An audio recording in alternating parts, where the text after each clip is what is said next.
হযরতে শেরে খুদা আলী মুর্তজা রাদিয়াল্লাহু তাআলা আনহু কোন সাধারণ আলী না। নবীজি বললেন, পৃথিবীর সমস্ত মানুষদেরকে আমি জানিয়ে যাচ্ছি। তিরমিজি শরীফের হাদিস। নবীজি আরেকটা হাদিস বললেন, আমি রাসূলুল্লাহ হলাম হিকমতের শহর, আর ওই হিকমতের শহর হলো আমার হযরতে আলী। সুবহানাল্লাহ। একজন হাবশী গোলাম হযরতে আলী মুর্তজা রাদিয়াল্লাহু তাআলা আনহুকে বড় মহব্বত করত, বড় ভালোবাসত। আহলে বায়াতগণকে ভালোবাসলে আপনি ভুল করার পরেও হেদায়েত আপনার নসিবে চলে আসবে, এটা বোঝানোর জন্য কথাটা বলছি। একজন হাবশী গোলাম হযরতে আলী রাদিয়াল্লাহু তাআলা আনহুকে বড় ভালোবাসতো রে বাপ, এমন ভালোবাসতো তার সামনে কেউ আহলে বায়াতের কথা স্মরণ করা মারতো সে সম্মান দিত। কিন্তু ঘটনাক্রমে এই হাবশী গোলামটা তার দ্বারা একটা চুরির মতো একটা খারাপ কাজ হয়ে গেল। এই লোকটা হঠাৎ করে চুরি করে ফেলল। সমস্ত মানুষগুলা তাকে ধরে ফেলল। ধরার পরে হযরতে আলী মুর্তজা রাদিয়াল্লাহু তাআলা আনহুর কদম মোবারকে নিয়ে গেল। যাইয়া ডাক দিয়া কয়, আমিরুল মুমিনিন, এই হাবশী গোলামটা আপনাকে বড় ভালোবাসে, আপনাকে বড় মহব্বত করে, কিন্তু এই লোকটা কিছুক্ষণ পূর্বে বড় একটা অপরাধ করে ফেলেছে। আমিরুল মুমিনিন বলেন, কি অপরাধ করেছে? ওই সেই ব্যক্তির দ্বারা একটা চুরি সংগঠিত হয়ে গিয়েছে। এই লোকটা চুরি করেছে। হযরতে আলী মুর্তজা রাদিয়াল্লাহু তাআলা আনহু নিজেই তাকে আহ্বান করে তার কদমে আনলেন। আনার পরে হাবশী গোলামকে ডাক দিয়ে বললেন, তুমি আমাকে মহব্বত করো, ভালোবাসো, কিন্তু তুমি কেন চুরির মতো এত বড় পাপ কাজ করতে গেলে? হুজুর, আমার দ্বারা চুরির কাজটা হয়ে গেছে, আমি বলতে পারি না কিভাবে হয়েছে। হযরতে আলী মুর্তজা রাদিয়াল্লাহু তাআলা তিনি শরীয়ত মোতাবেক আল্লাহর কুরআনুল কারীম এবং রাসূলে আকরাম সাল্লাল্লাহু আলাইহি ওয়াসাল্লামের বিধান মোতাবেক তার একটা হাত তিনি শাস্তি হিসেবে কেটে দিয়েছেন। একবার জুড়ে বলা যাবে কি আল্লাহু আকবার। আমিরুল মুমিনিন হযরতে শেরে খুদা আলী মুর্তজা রাদিয়াল্লাহু তাআলা আনহু এত বড় একজন খলিফা, আমিরুল মুমিনিন, এত বড় একজন ভক্ত, তারপরেও শরীয়তের আইন তিনি মিসগাইড করেন নাই। শরীয়তের আইনের ক্ষেত্রে তার ভক্তকেও ছাড় দেয় নাই। ফিনকি দিয়ে রক্ত ঝরছে।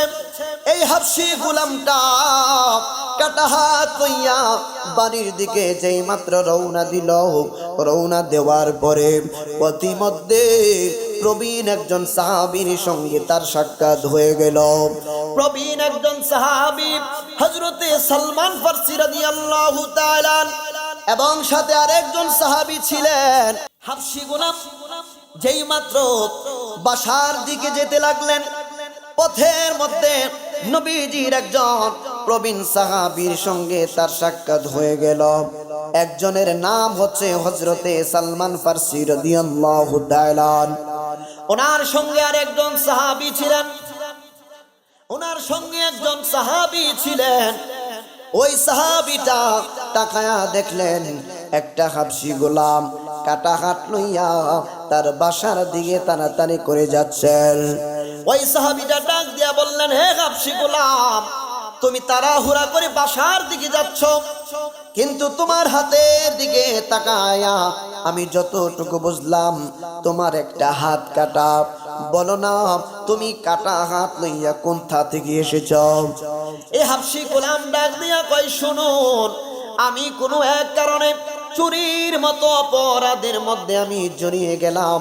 চুরি অপরাধে আমাকে আমিরুল মুমিনিন হযরতে আলী মুর্তজা রাদিয়াল্লাহু তাআলা আনহু শরীয়ত মোতাবেক, শরীয়তের আইন মোতাবেক আমার হাতটা তিনি কেটে দিলেন। ইনজিমিনি টাইমে ওই সাহাবীটা ডাক দিয়ে বললেন, তুমি যেইভাবে নাম উচ্চারণ করছো, তুমি হযরতে আলী মুর্তজা রাদিয়াল্লাহু তাআলা আমিরুল মুমিনিনের নাম মুবারকটা এত আদবের সহিত নিচ্ছ, কিন্তু উনি তো তোমার হাতটাকে কেটে দিয়েছেন। হাবশী গোলাম ডাক দিয়া বললেন, হুজুর, উনি কুরআন এবং হাদিসের আলোকে আমার বিচার কার্য পরিচালনা করেছেন। শুধু উনি বিচার কার্য পরিচালনাই করেন নাই, উনি আমাকে এই যতটুকু যে হাত দ্বারা আমি চুরি করেছি, এই হাতটা কাটার ফলে এই হাতটুকুকে জাহান্নামের আগুন থেকে তিনি আমাকে বাঁচিয়ে দিয়েছেন। সুবহানাল্লাহ। হযরতে সালমান ফারসি রাদিয়াল্লাহু তাআলা দুইজনের বক্তব্য শুনছেন। বক্তব্য শোনার পরে বুঝতে পারলেন হাবশী গোলামটা আহলে বায়াতের প্রেমিক। যত কিছুই বলা হোক না কেন, হাবশী গোলামের জবান দিয়া হযরতে আলীর জন্য বিন্দু মাত্র কোনো ঘৃণা প্রকাশ পাচ্ছে না। হযরতে সালমান ফারসি কি করলেন রে বাপ, তিনি একটা দৌড় মারলেন হযরতে আমিরুল মুমিনিন আলী মুর্তজা রাদিয়াল্লাহু তাআলা আনহুর কদম মুবারকে যে ডাক দিয়ে বললেন, আমিরুল মুমিনিন, আপনি কিছুক্ষণ পূর্বে একজন চোরের হাত কেটে আপনি ইসলামী শরিয়া মোতাবেক বিচার কার্য করেছেন। হযরতে আলী ডাক দিয়া কই, শোনো, কি বলতে চাও? সালমান ফারসি রাদিয়াল্লাহু তাআলা আনহু ডাক দিয়ে বললেন, আমিরুল মুমিনিন, এই লোকটা আপনাকে বড় ভালোবাসে। আমরা এত কিছু বললাম, তারপরেও আপনার প্রতি ন্যূনতম কোনো ঘৃণা প্রকাশ পেল না। হাবশী গোলামটা এত মধুর ভাবে আপনার প্রশংসা করলো। আলী গো, এই হাবশী গোলামটা বড় নিজের প্রতি লজ্জাবোধ করেছে, নিজের প্রতি অকৃতজ্ঞতা প্রকাশ করেছে, নিজে লজ্জিত হয়েছে। আমার মনে হয় এই হাবশী গোলামকে আপনি একটু সহযোগিতা করা দরকার। সুবহানাল্লাহ। হযরতে আলী মুর্তজা রাদিয়াল্লাহু তাআলা আনহু ডাক দিয়া কয়ে, সালমান ফারসি শুনো, কি বলতে চাও? কয়, আমিরুল মুমিনিন, আমার মনে হচ্ছে এই লোকটাকে যদি একটু সহযোগিতা করেন, এই লোকটা যদি আপনার কদম মোবারকে আবার আসার সুযোগ হয়, এই লোকটা জিন্দেগিতে আর চুরির মতো অপরাধ করবে না। একবার জুড়ে বলা যাবে কি আল্লাহু আকবার? হযরতে আলী ডাক দিয়া কয়, ঠিক আছে, হাবশী গোলামকে আমার নিকট পাঠিয়ে দাও। হাবশী গোলামকে আমি হযরতে আলীর নিকটে আসার জন্য বলে দাও। একজন লোক গিয়ে খবর দিল, ও হাবশী গোলাম, তুমি যাকে ভালোবাসো ওই আমিরুল মুমিনিন ওনার কদমে তোমাকে আহ্বান করেছেন। হাবশী গোলাম ডাক দিয়া কয়, শুনো, আমি ওনার কদম মুবারকে কোন জবান নিয়ে ওনার কদমে দাঁড়াইব, আমার চেহারা নিয়ে ওনার কদমের সামনে কিভাবে দাঁড়াইব? আমি চুরির মতো এত বড় একটা অপরাধ করেছি, শরিয়া মোতাবেক আমার শাস্তি তো হয়ে গেছে। জাহান্নামে যতটুকু হাত যাইতো, এই জাহান্নাম থেকে উনি আমাকে মুক্তি লাভ করিয়েছেন। এই লোকগুলা ডাক দিয়া কয়, হাবশী গোলাম, ওই আমিরুল মুমিনিনের আদেশ, ওনার কদমে তোমাকে তাড়াতাড়ি যেতে বলেছে। হাবশী গোলাম বলেন, আমাকে যেহেতু আহ্বান করেছেন আমিরুল মুমিনিন, ওনার কথাটা অবশ্যই রাখতে হবে। হযরতে আলী রাদিয়াল্লাহু তাআলা উনি ওনার বাসার মধ্যে, উনি ওনার মসনদের মধ্যে হাবশী গোলাম এসে সালাম দিল, আমিরুল মুমিনিন, আপনি নাকি আমাকে আহ্বান করেছেন? হযরতে আলী ডাক দিয়া কই, হাবশী গোলাম শুনো, তোমার কাটা হাতটা সাথে করে নিয়ে আসছো কিনা? হুজুর, আমার কাটা হাতটা এখন আমার সাথে আছে। সুবহানাল্লাহ। আমার কাটা হাতটা এখনো আমার সাথে আছে। হুজুর, আপনি শরিয়া মোতাবেক আমাকে শাস্তি দিয়েছেন, বিন্দু মাত্র অন্তরে কষ্ট নাই, বরঞ্চ আপনার প্রতি আমার মহব্বত বেড়ে গেল। আপনি শরিয়া প্রতিষ্ঠা করার জন্য আপনার ভক্তবৃন্দকে আপনি রেহাই দেন নাই। আমিরুল মুমিনিন হযরতে আলী মুর্তজা রাদিয়াল্লাহু তাআলা তিনি বললেন, রে হাবশী গোলাম, তোমার কাটা হাতটা আমার হাতে দাও। হাবশী গোলাম মাওলা আলী শের খুদা কাছে কদমে যে মাত্র কাটা হাতটা দিয়ে দিলেন, কাটা হাতটা হাতে নেওয়ার পরে যেই জায়গা থেকে আলাদা করেছিল ওই জায়গায় লাগাইয়া দিলেন। লাগানোর পরে একসাথে করে দিয়ে একটা উপর দিকে রুমাল দিয়ে যেই মাত্র তিনি ঢেকে দিলেন, ঢেকে দেওয়ার পরে বর্ণনাকারী বলছেন আমরা দেখতে পেলাম হযরতে আলী মুর্তজা রাদিয়াল্লাহু তাআলা মারিফতের সম্রাটের জবান দিয়া কি যেন তিনি পাঠ করতেছেন, মনে মনে পাঠ করতে করতে হঠাৎ করে তিনি পাঠ করে কাটা হাতের দিকে তিনি দম করলেন, ফু দিলেন। ইঞ্জিমিন টাইমে হঠাৎ করে গায়েব থেকে আওয়াজ আসলো, হাতের উপর থেকে রুমালটা সরিয়ে দাও। সালমান ফার্সি ডাক দিয়া কই, জগৎবাসীরা শুনো,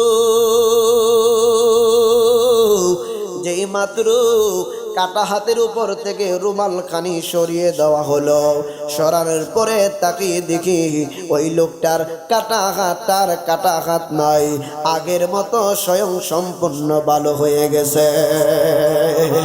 একটু জোরে বলুন আল্লাহু আকবার। আহলে বায়াতকে ভালোবাসলে এমনটাই হয় রে বাবা, আহলে বায়াতকে ভালোবাসলে এমনটা হয়। শুধু তাই নয়, আপনার নবী আমার নবী বলেছেন যারা আলীকে কষ্ট দিবে তারা যেন আমি রাসূলুল্লাহকে কষ্ট দিল, যারা ফাতেমাকে কষ্ট দিবে তারা যেন আমি রাসূলুল্লাহকে কষ্ট দিল, যারা আমার হাসান হুসাইনকে কষ্ট দিবে তারা যেন আমি রাসূলুল্লাহকে কষ্ট দিল, যারা আমার হাসান হুসাইনকে ভালোবাসবে তারা যেন আমি রাসূলুল্লাহকে ভালোবাসলো। সুবহানাল্লাহ। আমি আপনি যদি আহলে বায়াতকে নবীজিকে ভালোবেসে কবরের মধ্যে যেতে পারি, আল্লাহি আল্লাহর কসম করে বলি, আপনার ঈমানটা যদি মজবুত থাকে, ঠিক থাকে, আপনাকে কবরে দিতে দেরি হবে, আপনার কবরে জান্নাতি বিছানা বিছাইতে দেরি হবে না। সুবহানাল্লাহ। এই জন্য বলছি বাপ, বেশি বেশি করে, সময় খুব অল্প, সময় খুব অল্প, একদিন না একদিন আমি ফাঁক দিয়ে বলে দেই, একদিন না একদিন আমাদের সকলকে কবরের জগতে চলে যেতে হবে। দুনিয়া এমন একটা দুনিয়া, দুনিয়া এমন স্বার্থপর, দুনিয়ার মানুষগুলো এমন স্বার্থপর।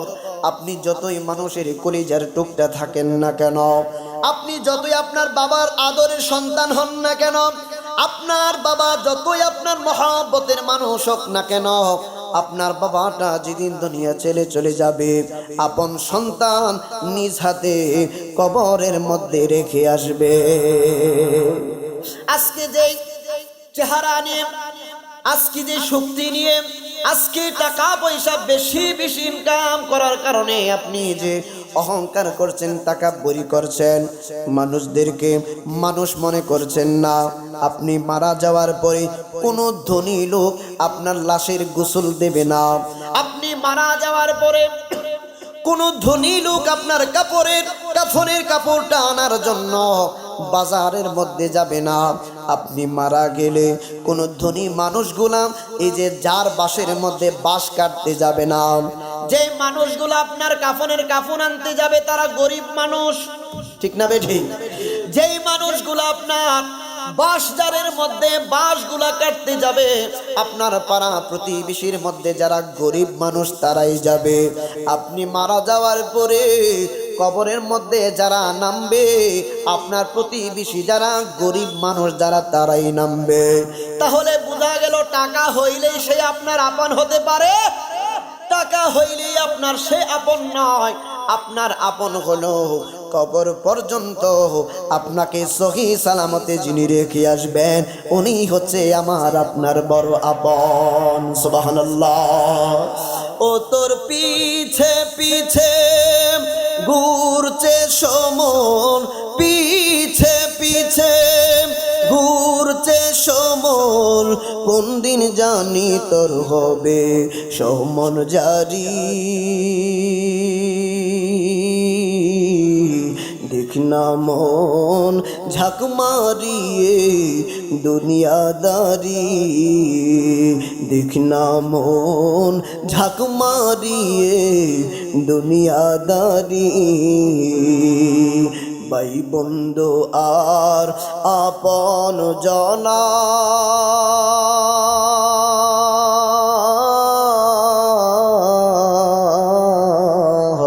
সঙ্গে তোমার কেউ যাবে না, ঠিক না বেঠি? ভাই বন্ধু আর আপন জনা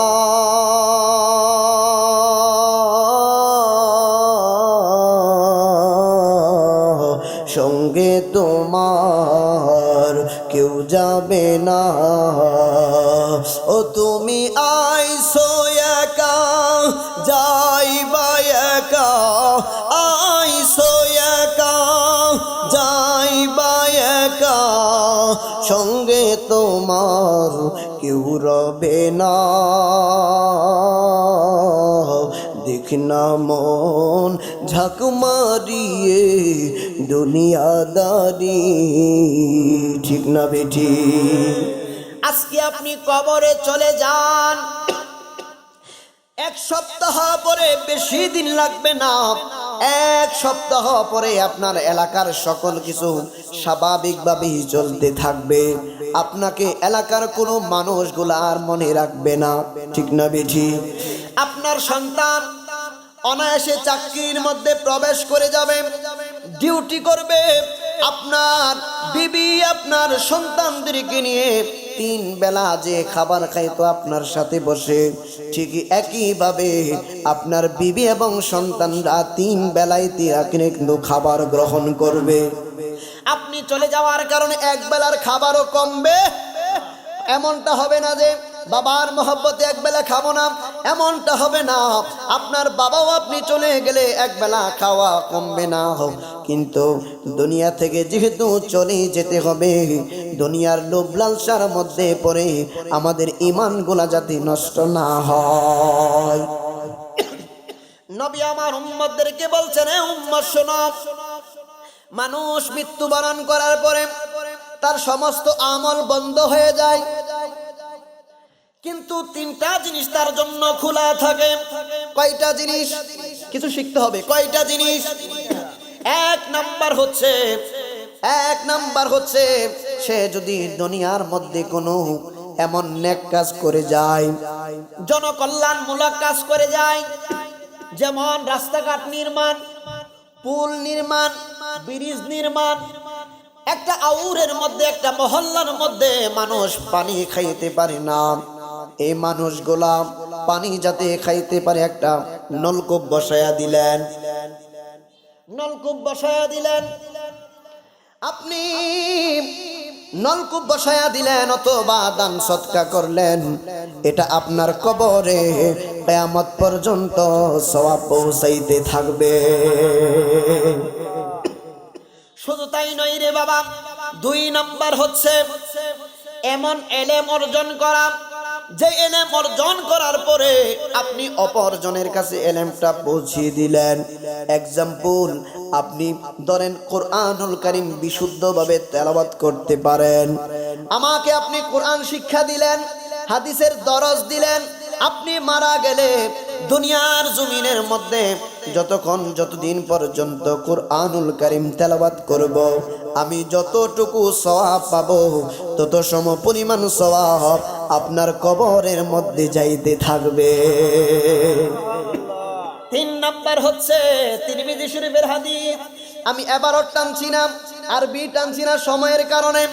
নবী আমার ডাক দিয়ে বললেন, উম্মত শুনো, 3 নাম্বার হচ্ছে কোন মানুষ যদি নেককার সন্তান দুনিয়াতে রেখে যায়, ওই নেককার সন্তান যদি বাবার জন্য দোয়া করে, যতদিন পর্যন্ত বাবার জন্য দোয়া করবে ততদিন পর্যন্ত কবরের মধ্যে সেটার সওয়াব পৌঁছাইতে থাকবে। এই জন্য বলছি বাপ, নবী নবী আমরা কেন করি? নবী নবী কেন করি, আহলে বায়াত কেন করি, ইমাম হাসান হুসাইন কেন করি? ম্যাক্সিমাম আমরা এখানে যুবক মানুষ আছি। জান্নাতের ভিতরে যখন প্রবেশ করতে যাবেন, সমস্ত জান্নাতি যুবকদের সর্দার যিনি হবেন, তিনারা হচ্ছেন হযরতে হাসান এবং হুসাইন। হাসান হুসাইন জান্নাতের সমস্ত যুবকদের সর্দার। প্রত্যেকটা খুতবায়, প্রত্যেকটা খতিব, প্রত্যেকটা জুমার দিনে এই হাদিস মুবারাকাটা তারা তেলাওয়াত করেন। জান্নাতের সমস্ত যুবকদের সর্দার হবে ইমাম হাসান এবং হুসাইন। আজকে সমাজ আমরা কোন দিকে যাচ্ছি? সমাজের মধ্যে আমরা দেখতে পাই, দাড়ি যদি যুবক রাখে তাহলে বিবাহ করাইতে গেলে এই যুবকটাকে অনেক বোনেরা পছন্দ করে না, অনেক বোনেরা ডিসলাইক করে। আমি পছন্দ করি না বলে দেয় যে আই ডোন্ট লাইক দিস, আমি এটা পছন্দ করি না। বোন, একটা কথা আপনাদেরকে জানিয়ে দিতে চাই, আপনি যখন হযরতে ইউসুফ আলাইহিস সালামের ওই কথা স্মরণ করবেন, মিশরের কথা স্মরণ করবেন, হযরতে ইউসুফ আলাইহিস সালাম উনি যখন ঘরের মধ্যে প্রবেশ করতেছিলেন, উনি দাড়িওয়ালা যুবক ছিলেন, টাটকা যুবক, নূরানি চেহারা, যাকে আল্লাহ রাব্বুল আলামিন পৃথিবীর অর্ধেক সৌন্দর্য দান করেছিলেন। হযরতে ইউসুফ আলাইহিস সালাম উনাকে দেখে সমস্ত রমণীরা, সমস্ত যুবতীরা, সমস্ত মহিলারা উনার চেহারার দিকে তাকিয়ে এত সৌন্দর্য দেখার পরে তারা লেবু কাটতে যাইয়া তাদের আঙ্গুল কেটে ফেলেছিল, তারা সুতা পরিমাণ টের পায় নাই। সুবহানাল্লাহ। বোন, আপনি যে দাড়ি দেখে আপনি বলতেছেন আই ডোন্ট লাইক দিস, আমি এটা পছন্দ করি না, এমন দাড়িওয়ালা যুবক হযরতে ইউসুফ নবীকে দেখে মহিলারা পাগল হয়ে গিয়েছিল। দাড়ি রাখা এটা তোমার জন্য নিয়ামত, কারণ তোমার স্বামী যদি সালেহ বান্দা হতে পারে, তোমার স্বামীর দেহের মধ্যে যদি নবীজির সুন্নতগুলো আনতে পারে, এটার উসিলায় তুমিও মাপ পেয়ে যেতে পারো। ঠিক না ঠিক? এই জন্য বলছি বাপ, আজকে বর্তমান সোশ্যাল মিডিয়ার যুগ, যুবকরা কন্টিনিউয়াসলি ফেসবুকে ঘাটাঘাটি করে, ইউটিউবে ঘাটাঘাটি করে, পেজে ঘাটাঘাটি করে, টিকটকে ঘাটাঘাটি করে। কিন্তু টিকটকের ইতিহাস দেখেন না, টিকটক তো আমার আপনার জন্য আবিষ্কার হয় নাই, টিকটক আমার আপনার জন্য আবিষ্কার করা হয় নাই। যিনি আবিষ্কার করেছেন তিনি বলেছেন যে আমি টিকটকটা তৈরি করেছিলাম এমন মানুষদের জন্য যারা চলাফেরা করতে পারে না, সময় কাটে না, তারা টিকটক দেখবে। কিন্তু টিকটকের মধ্যে পড়ে আছি শিক্ষিত সমাজ, যারা আমরা কাজের মধ্যে সময় দিতে পারি, পবিত্র কোরআনের মধ্যে সময় দিতে পারি, তারা টিকটকের মধ্যে 24 ঘন্টা ঘাটাঘাটি করি। ঠিক না ঠিক? আজকে যুবক, তোমার মোবাইলের মধ্যে চার্জ না থাকলে তোমার মাথা নষ্ট হয়ে যায়। কোন সময় মোবাইল 100% চার্জ করব, চার্জ শেষ হয়ে যাওয়ার পরে মাথা নষ্ট হয়ে যায়, ফেসবুকে ঢুকবো। কিন্তু 5 বেলা যখন মসজিদে আজান হয়, আল্লাহ রাব্বুল ইজ্জত মুয়াজ্জিনের মাধ্যমে আমাকে আপনাকে নামাজের জন্য আহ্বান করে, আমরা এইটার দিকে কুক্ষেপ না করে মোবাইল এবং ফেসবুকের মধ্যেই ডুবে থাকি। ঠিক না ভাই? ঠিক। মোবাইলের মধ্যে, মোবাইল প্রয়োজন মোতাবেক আমাকে আপনাকে চালাতে হবে। বর্তমান ডিজিটাল পরিস্থিতির আলোকে জামানার জন্য মোবাইল চালাইতে হবে। কিন্তু আল্লাহ রাব্বুল আলামিন মসজিদের মুয়াজ্জিন খতিব যখন আজান দেয়, খতিব যখন বা মুয়াজ্জিন যখন আজান দেয়, আল্লাহ 1 সপ্তাহ পরিমাণ আমি মোবাইলের মধ্যে অশ্লীল সিনেমা দেখে গুনাহ করে ফেলেছি। আল্লাহ, সমাজে বসবাস করতে গিয়ে মিথ্যা কথা বলেছি, চুরি করেছি, ডাকাতি করেছি, জেনা করেছি, এত পরিমাণ গুনাহ হয়ে গেছে। মালিক, আমার গুনাহ কি মাফ হবে? আল্লাহ রাব্বুল আলামিন, আপনি তাকায় দেখেন না, মসজিদের খুতবার মিম্বরের মধ্যে খতিব সাহেব যখন বসে যান, তিনি সব সময় একটা আহ্বান করেন বান্দাদেরকে, আল্লাহর বান্দাদেরকে, লা তাকনাতু মির রাহমাতিল্লাহ, লা তাকনাতু মির রাহমাতিল্লাহ।